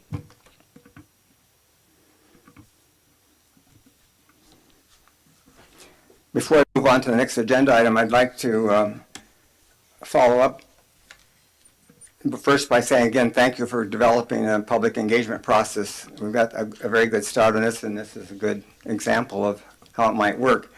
However, I still think we have a lot to learn from the other Sonoma cities that have public engagement processes. And as you know, the Sonoma Parks Task Force that Karen Collins and Steve Page co-chaired, they have suggested that we invite Bert Whitaker from the County Parks Director, who sits on the County Measure M Oversight Review, to come and share with us as a presentation at the June 12th PROS meeting, a presentation that would sort of indicate how other cities are engaging, or soliciting public engagement for Measure M consideration. So I would like to request that that be considered for the agenda on June 12th. Thank you. I know that that was a request and it was in the forecast agenda, but I don't know when it was scheduled for, so I'll follow up on that item.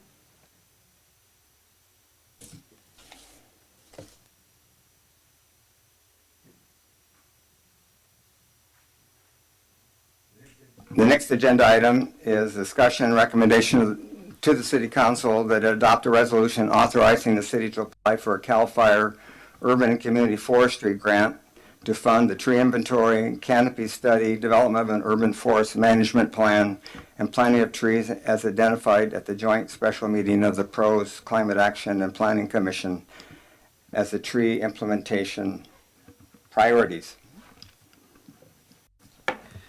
Yeah, and as you know, there have been quite a few joint meetings with Planning Commission, Climate Action Commission, and the PROS Commission. And some of the subjects that have been discussed at those meetings are relative to trees. Jennifer Gates, the head of community development, has been lead on putting together working with some others. Thank you, Sarah. Working with some others, and one of the ideas that they came up with to promote this is to pursue this grant. And I haven't been very involved in the specifics of this, but tonight Cedra Nathan is here, and she's going to speak once again. The item is, the recommendation before us tonight is to discuss possible recommendation to City Council to adopt a resolution authorizing the city to apply for the CAL FIRE Urban and Community Forestry Grant. And Cedra's here tonight to talk to us about that grant. So thank you, Cedra. Hello. So this grant, it's due May 30th, 2024. And let me just tell you a little bit about it and how we got interested in it. Last year, in 2023, 385 urban forestry projects were funded with California getting about 103 million divided among 43 grant awardees. And so people were looking around the Bay Area because about 63 million came into the Bay Area. Petaluma got $1 million and wondered what's happening? How did these cities get money? And there was a process that led them up to getting the big dollars that started with a planning grant. That's what this grant is for. The grant's authorized by the California Urban Forestry Act, and the funding is provided by the Department of Agriculture and the Forest Service Urban and Community Forestry Program through the Inflation Reduction Act. So this is IRA money. And in California, it's administered by the California Department of Forestry and Fire Protection Urban and Community Forestry Program. So basically that money it flows down from the Inflation Reduction Act, given to the states. The states then layer their guidelines on it and their requirements on it to distribute out, and then they also evaluate who gets the money.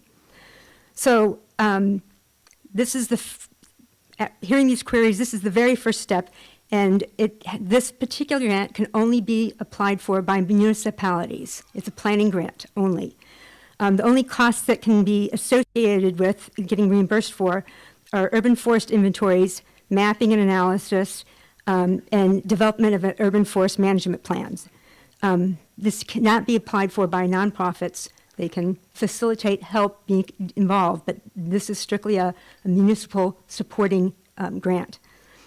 There are required deliverables, which John briefly mentioned. The deliverables that have to happen as an outcome are wonderfully aligned with the city council priorities and the priorities for the city.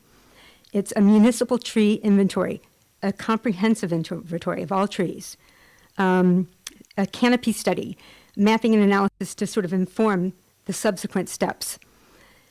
The Urban Forestry Management Plan, it's a long-term comprehensive study, 40 to 50 years, so it's not a maintenance plan, though that can be part of it. But because trees have a lifespan that's greater than humans, they want to make sure that you're thinking about a time scale that's more aligned with the tree time scale. It can include fire protection or fire safety issues, pest issues, a lot of the things that you all were talking about tonight. It looks at ordinance issues and updating tree ordinances. And then finally, it's highly encouraged but not recommended is a training program for planting trees, because subsequent grants that you can apply for once this is underway includes basically it's boots on the ground grants in trees. So they want you to become adept and know how to plant trees properly. There is one cross-cutting activity that's highly important, and that's the community engagement piece. That cuts across all areas. The grant is very specific about serving priority populations, which is low-income and disadvantaged populations. Sonoma has, they've just recently, they updated their maps in April 2023. There are no more disadvantaged populations according to the maps that we have to use for the CAL FIRE grant. There are, however, low-income populations, both in Sonoma and in the Springs. But again, remember, this is a municipal grant, so it has to be applied for by the city. We can, as a city, though, with our partnership, have community engagement, and actually, there's no other way to do it that's comprehensive and involves the valley, because we're one community in that sense. So we are engaging with all the nonprofits, and some of the nonprofits that are already communicating with this are groups like the Garden School Network, the Valley of the Garden Club. They have members all across the valley. The Springs Community Advisory Committee. These are all people that we've talked to. The group that is going to facilitate this is the Sonoma State University Center for Environmental Inquiry. So we've asked them to basically, who goes and collects data and do great community university students. So they're going to run around and facilitate the community engagement piece, focusing on the benefits accruing to priority populations. That's the grant requirement. But at the same time, it's capacity building for all the nonprofits across the valley. That's pretty much the grant guideline requirements and the approach we're taking. I don't know if I can answer questions, but that's the overview. Cedra, thank you. And I should point out, Cedra has been working with Jennifer Gates because this is a city grant, and we're trying to strengthen the city's capacity, and not just the nonprofits, but together we can do this, but the city should take the lead on this. And also, Cedra has just recently become the new commissioner on the Climate Action Commission, so we really appreciate you on multiple fronts here, Cedra. And I'm sorry, I was remiss in identifying who the team is. So Jennifer is the applicant, connection lead person as the city. David Ewan would have to sign off as the city manager. Pros would also be on the grant because the city would, as one of the lead partners, because it involves our urban forestry and trees. So John Donnelly and David Morrell and I and Jennifer Gates have been drafting this grant together. And then Jennifer, of course, also makes sure that we are within the bounds of what city can do. David Ewan signed off on us being able to do this, said, okay, I'm game, basically. So those are the people that are, rolling up their sleeves and doing the writing. There we go. It seems like a no-brainer to me, and thank you very much. If the Inflation Reduction Act wants to help us count our trees, then we should let them.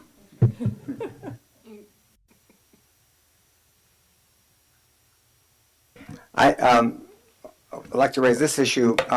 As Cedra pointed out, that the key partners besides the city are the Sonoma University Center for Environmental Inquiry. They're going to do the community engagement part. But the Pros Commission will be the lead partner for receiving and forwarding this to the council. And so knowing that you're short, my question is, what's the city share to support the public works to give us the staff support we'll need if we get this grant so that the Pros Commission can fulfill this really key partner role? I know you're short staff now, and are you, unless the grant comes through, then at what point can you just pivot and go to the city council and say, hey, we need more funding in the public works or in the Parks and Rec department if it comes to pass? Well, not having seen the grant, Jennifer's worked on it. She could probably answer this question for you. But what's the city's match on this? That's the beautiful part. There is no match required for this particular plan because it's a planning grant. They're really keen to have cities receive this grant, and there is no match on this particular grant. They want cities to be able to have a forest management plan and help facilitate municipal planning. I do want to mention this is a little bit of a long shot for us because there are many more cities that have great need. And when this grant first came out, all of our neighboring cities jumped right on it. And so as the years have gone by, the criteria have gotten tighter and tighter. So the good thing is it's helping us think and orient this direction.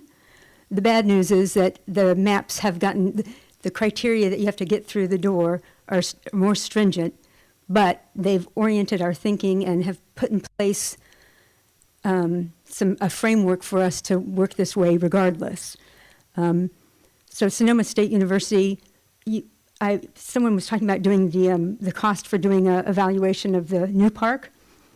They have a slew of students that can do these evaluations. They're going to review ordinances all around the Northern California. They're $25,000 a year. They could do that kind of homework for any municipal project, really.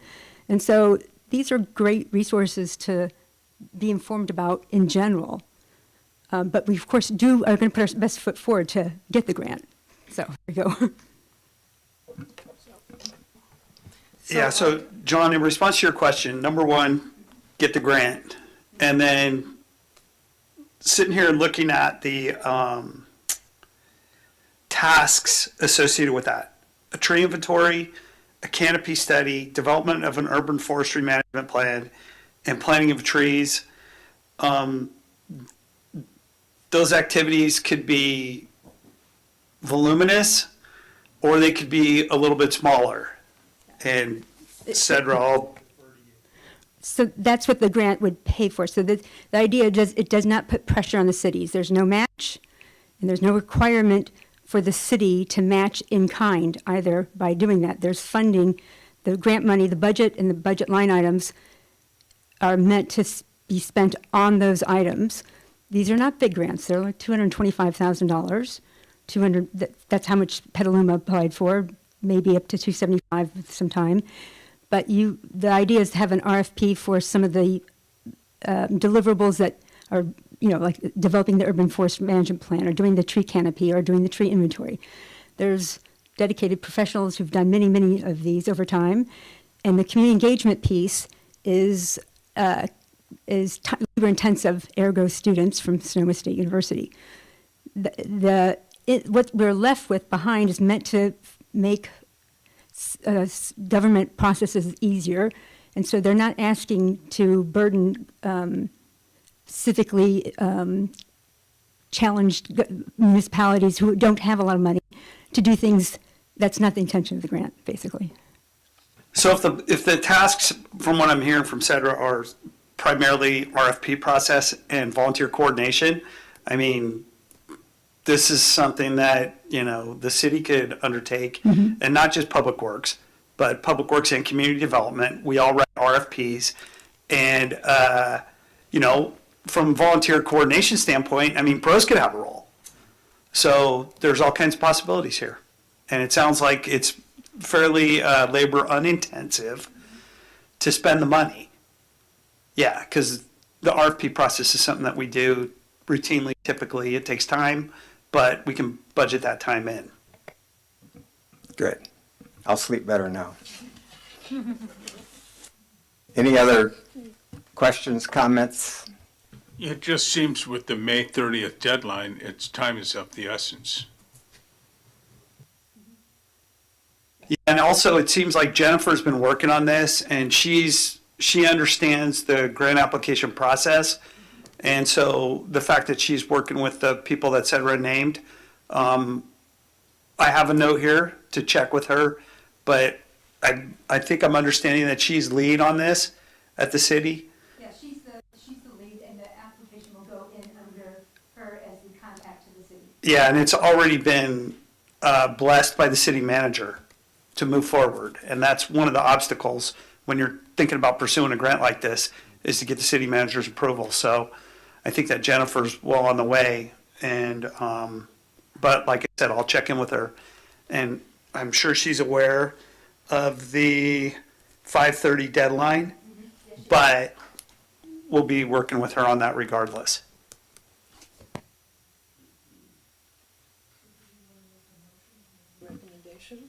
Yes. Can you use your? Yeah. Let me make sure I say the right stuff. Right here. It makes it Yes. easy right there. But I have to focus. I make a recommendation, or wait, recommend. I move that pros recommend to the city council to adopt a resolution authorizing the city to apply for the CAL FIRE Urban and Community Forestry Grant. Second. We'll do a roll call vote. Commissioner Cullinan? Yes. Commissioner Izetta? Yes. Youth Member Mellinger? Yes. Commissioner Misraka? Aye. Vice Chair Tolbert? Yes. Chair Donnelly? Yes, with an extra thank you to Cedra and to Jennifer for really, it's amazing how fast this has come together with your amazing skill set. So thank you. And thank you. The motion passes unanimously. Okay. I think we're at the end of the agenda where we're now to the final item, which is to see if any comments from the Parks and Recreation Commission members, and then followed by the staff comments. So let's start with Parks and Recreation. Anybody have any comments they would like to make?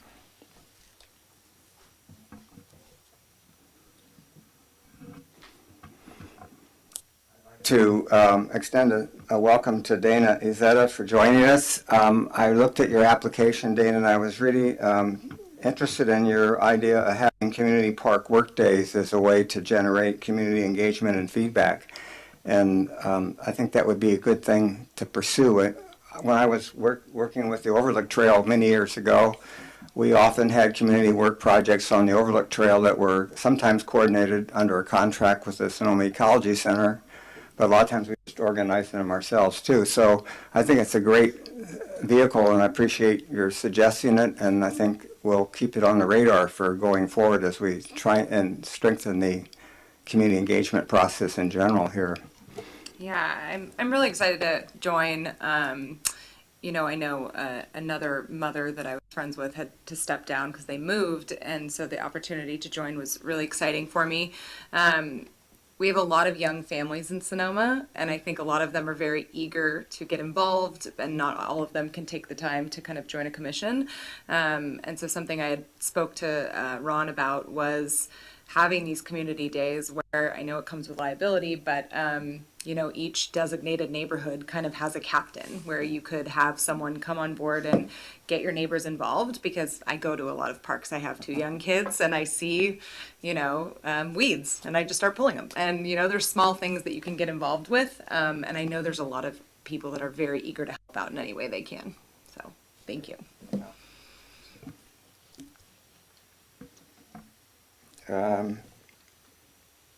So just a question. The ad hoc on the Olson Park was looking at revising the budget.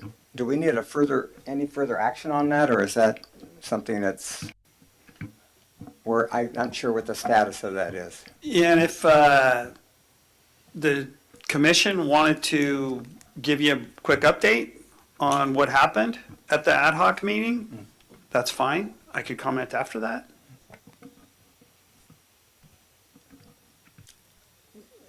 You want to? Are you talking, John, about doing a review of what was done at the meeting, or the follow-up? Well, Talk about the follow-up. I'm talking about the follow-up. The follow-up's in my court, and what we're doing is we're going to be getting together with Ann Baker. We're doing a field visit, a site visit of the park, and when we do that, we're going to discuss the different alternatives and try to come up with some cost-cutting features that we can by conducting the site visit, and see really how many exact dollars we have to cut, or how many we could just trim off the existing items. As you know, some of those were plug, like our landscape item.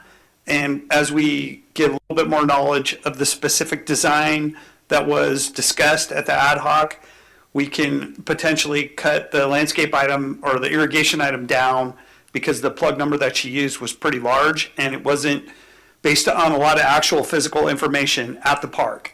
And so we're trying to schedule doing a field visit with her and her company, and then we'll take a look at all the different features that we talked about at our meeting, and what different items different items could be cut, and refining that engineer's or the estimate that she put together to figure out really what our bottom line number is.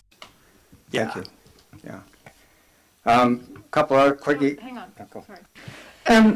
Will John and I be notified of that on-site visit? I would notify the entire ad hoc and I could see it convening. Right. Okay, so I'm notifying you now? No. No, once we get this rolling, I would probably invite you both to the field meeting. Isn't necessary that you go to that, but then more than likely after that to discuss the results. Because really the field meeting is going to be a lot of measuring and looking around and kicking the dirt. Whereas after we take all that information that we generate from the meeting, and we'll be out there with staff, we'll be turning systems on to make sure they work. But then once we summarize all that, I could see a reconvening of the ad hoc and a second meeting. Yeah. I just wanted to double back to see what my other commissioners think of the idea of, for future agendas, having the tree removal request be towards the front of the agenda, so that there are people here for public comment as well as the arborists don't have to sit through a 2 or 3 hour meeting to get to the tree removal request. Anybody have any concerns or suggestions? Is that possible? That is what we generally too, but since this meeting was a special meeting for Measure M and Sarah was not planning on staying through the whole thing, that's why it was done this way. The trees were not planning to be on this, but they were squeezed in, so they were squeezed in at the end. So that's why it was. We generally don't do that, but that was what the purpose of this meeting was for. I'll send a note of apology to Sarah.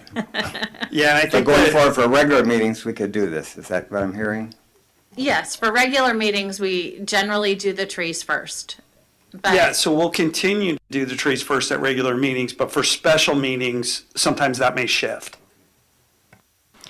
Was there any regulation that was potentially violated by adding additional agenda items to this meeting? There was some crosstalk about the meeting was supposed to be about Measure M, and then suddenly it became a full-on meeting. I checked with Rebecca and the city clerk, excuse me. And we were able to add those things. It was my mistake that we had public comment on, but nobody was here for public comment. So that was the one thing we could have done away with, the general public comment about things not on the agenda. But we were able to add it, but since it was such a focused thing, we are trying to stay within those parameters and not just keep adding all these things, because obviously it was a full agenda as it was. Right. So, But The answer is it was vetted by the clerk. it was vetted. Okay, so but normally it would have, one would not have been allowed to add the extra items. It depends on the item. Yes, and because some of these people had been told their trees were going to be on this that we weren't aware of, then that was another thing that helped move that forward. Okay? And finally, just I hope the city council appoints 2 more members to our commission, and yes. We only have one more member. Mm-hmm. 6 now? Can you share who that is, or? Do we only get one more? I think it's one. I see 5. Yeah. 1, 2, 3. Yeah, 5. no. We don't know. There's applications that have been turned in, but I don't know who those Okay. are. Let me look at that 1 second. Yeah, but if we do go to 7, we're going to need a bigger boat, as they said in Jaws. Yes, we have a vacancy by that Jack Ding needs to appoint and our at-large member. I'm sorry, I apologize Yeah. for that. I was confused with traffic safety. I'm doing Apologies both not at the same accepted. time, so. Anybody else? Before we adjourn, can you remind me when our next meeting will be? June 12th. That was right at your fingertips. Yeah. But then are there 2 May ad hoc ones that are still potentially coming? Possibly one ad hoc before the June 12th meeting. Yeah. And the agenda item might be, Agenda item? if you have a special meeting, what? No, an ad hoc meeting as a follow-up meeting for the Olson Park meeting that we were talking about a couple of minutes ago. Yeah. We do Yeah. not have any other special meetings planned between now and June 12th. That's it. Wonderful. Yeah, and then if the commission is done with their report out, I'm going to go ahead and just do 2 real quick items. Once again, I want to echo, welcome Dana, thank you. It's great what you said tonight and bringing some spirit, a little more spirit. We have a lot of spirit, but bringing more spirit to the commission, that's great. Appreciate that, want to see it. One of the other things that came up during the last couple of weeks was do's and don't guidelines for ad hoc subcommittees. If the commission's interested, I could go over those. These aren't in final version yet to where they can be sent out, but it just involves basically membership and non-membership, subcommittee interaction. And if there's some interest, like I said, I could go over these right now. I think we all have copies of the current version, don't we? No, those were not supposed to be sent out yet. That's Okay. why they weren't sent out to the, you received a copy, but they weren't supposed to be sent out yet. Yeah, so they've been sent out to the chair. Okay. But they will get sent out, and it's just some general guidelines on do's and don'ts for when you're on an ad hoc committee. That wasn't covered in our orientation at the very beginning of the commission? This is a new document that the clerk put together based on some questions and comments that were coming up in the recent ad hocs. It may not be against what you got in the orientation, but it may just be some clarifications, and we've had some things come up that you don't know what you don't know until it came up, so. Okay. So based on what the commission, would you like to hear them, or would you like to just wait till they come out and we'll go from there? Affirmative. Affirmative. Yeah, we will send this out as soon as it's finalized. Okay, Yep, and then that's it for staff report. okay. And that brings us to the end of this special session. I thank everybody. Thanks, Mike and Cathy. Tell Sarah I appreciate her too. So I'm going to adjourn the meeting at 8:02. Excellent job, John. Thank you.